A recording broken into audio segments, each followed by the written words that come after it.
धीरे धीरे बढ़ रही है तो क्या हो रहा है, एक्सेलरेशन हो रहा है, और अगर कम हो रही है तो निगेटिव एक्सेलरेशन है। ठीक है, लेकिन अगर वो सेम कांस्टेंट स्पीड से जा रही है, ठीक है, तो क्या होगा, तो हमारा यहाँ पे एक्सेलरेशन 0 होगा। ठीक है बेटे। अच्छा, अब इसके बाद अब दूसरी चीज़ देखते हैं। तो देखो यहाँ पे हमने डेल्टा वी निकाला था, ठीक है। डेल्टा वी हम कैसे निकाल लेंगे, तो डेल्टा वी हम निकाल लेंगे बेटे चेंज इन वेलोसिटी। सपोज हमारी यहाँ पे चेंज इन वेलोसिटी, सपोज हमारी इनिशियल वेलोसिटी जो है यहाँ पे u है और फाइनल वेलोसिटी हमारी यहाँ पे v है। ठीक है, तो चेंज इन वेलोसिटी क्या होता है भाई, चेंज का मतलब क्या है, चेंज का मतलब तो यही है कि हम जो फाइनल वेलोसिटी हो उसमें से हम पहले वाली वेलोसिटी माइनस कर दें तो चेंज का पता चल जाएगा, यही है। तो मतलब final velocity minus initial velocity,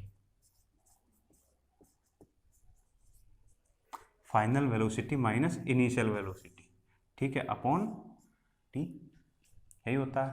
ठीक है, इक्वल टू अब फाइनल वेलोसिटी हम क्या मानते हैं, पहले भी हमने v माना था, अब यहाँ पे भी v मानते हैं। ठीक है, minus initial velocity u upon T, तो इक्वल टू यहाँ पे क्या आ गया हमारा, v minus u upon T.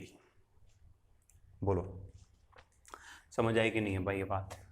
a equal to v minus u upon t, ये हमारा फॉर्मूला डिराइव हो गया है। ठीक है, अब इसके बाद बेटे हमारा एक्सेलरेशन जो होता है, जहां से कोई चीज समझ में नहीं आई वीडियो को बैक करा करो और दोबारा समझ लिया करो। ठीक है, और यहाँ पे मैं इसमें एक्सेलरेशन हमारा एक्चुअली दो तरह का होता है। फर्स्ट जो होता है वो हमारा यूनिफॉर्म एक्सेलरेशन भी होता है, और सेकंड जो होता है हमारा, बोलो, नॉन यूनिफॉर्म एक्सेलरेशन होता है। ठीक है, इससे पहले एक बात और बता देता हूँ, मैंने यहाँ पे आपको निगेटिव एक्सेलरेशन के बारे में बात की है। तो जहाँ पे निगेटिव एक्सेलरेशन की बात हो, मतलब कि वेलोसिटी जो है अगर किसी भी ऑब्जेक्ट की डिक्रीज हो रही है, वेलोसिटी अगर डिक्रीज हो रही है तो हम वहाँ पे निगेटिव एक्सेलरेशन होता है। और निगेटिव एक्सेलरेशन को हम कहते हैं क्या, रिटार्डेशन। क्या कहते हैं, रिटार्डेशन या डिसेलरेशन या डिसेलरेशन। ठीक है, ये भी इंपॉर्टेंट बात है, एग्जाम में आ सकती है कि नेगेटिव एक्सेलरेशन को हम रिटार्डेशन या डिसेलरेशन कहते हैं। अगर आपकी कॉपी में नोट नहीं है तो इसको नोट कर सकते हो अलग से। ठीक है, देखो अब यहाँ पे यूनिफॉर्म और नॉन यूनिफॉर्म एक्सेलरेशन की बात आती है। अब यूनिफॉर्म एक्सेलरेशन कौन सा होता है, मतलब कि अगर किसी की वेलोसिटी, अगर किसी if the velocity of if the velocity of any object changes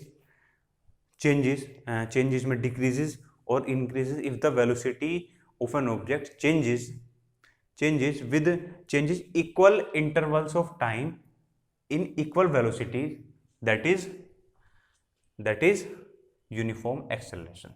मतलब क्या है कि अगर किसी की वेलोसिटी चेंज हो, अगर किसी ऑब्जेक्ट की वेलोसिटी चेंज हो रही है क्या, इक्वली, मतलब कि अगर यहाँ से यहाँ तक कुछ चेंज हो रहा है, यहाँ से यहाँ तक कुछ चेंज हो रहा है, इक्वली इंटरवल्स ऑफ टाइम में इक्वली चेंज हो रही है, तो वो हमारा यूनिफॉर्म एक्सेलरेशन है।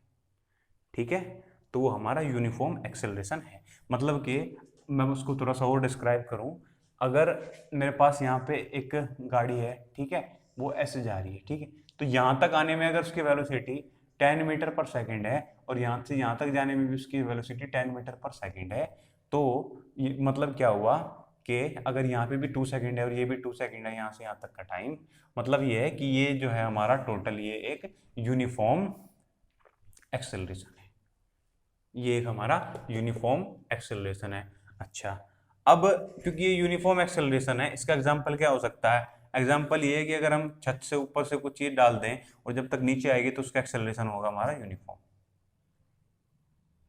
मतलब अगर मैं छत से कोई भी चीज नीचे डालता हूँ, अगर वो नीचे फॉल होती है, that fall something from the roof of any home, so we will see that the falling object have the uniform acceleration, right.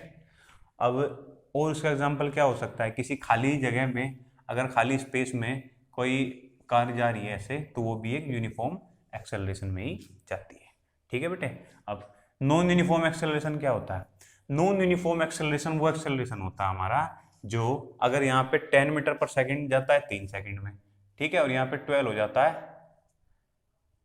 3 second में, यहाँ पे 12 मीटर पर सेकंड के अकॉर्डिंग चलता है, ठीक है। या इन दोनों में से कुछ भी चेंज होता है, मतलब इक्वल इंटरवल ऑफ टाइम में एक वेलोसिटी इक्वल नहीं रहती, तो वो नॉन यूनिफॉर्म होता है। जैसे कोई गाड़ी अगर बाजार में से आप निकालोगे तो कभी कुछ स्पीड है कभी कुछ स्पीड है, तो वो नॉन यूनिफॉर्म हो जाएगी, ठीक है।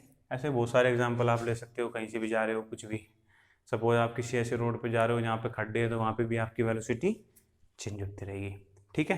तो ये हमारा मैंने आपका टॉपिक कवर कर दिया बेटे। इन सब के जो हमारे न्यूमेरिकल्स हैं वो बाद में हम डिस्कस करेंगे सबसे, ठीक है। न्यूमेरिकल्स को हम बाद में देखेंगे, फिलहाल आप ये सारे फॉर्मूलेज इनको अपनी कॉपी में और अपने माइंड में इनको लर्न कर लेना, ठीक है। अब नेक्स्ट टॉपिक की तरफ चलता हूँ मैं।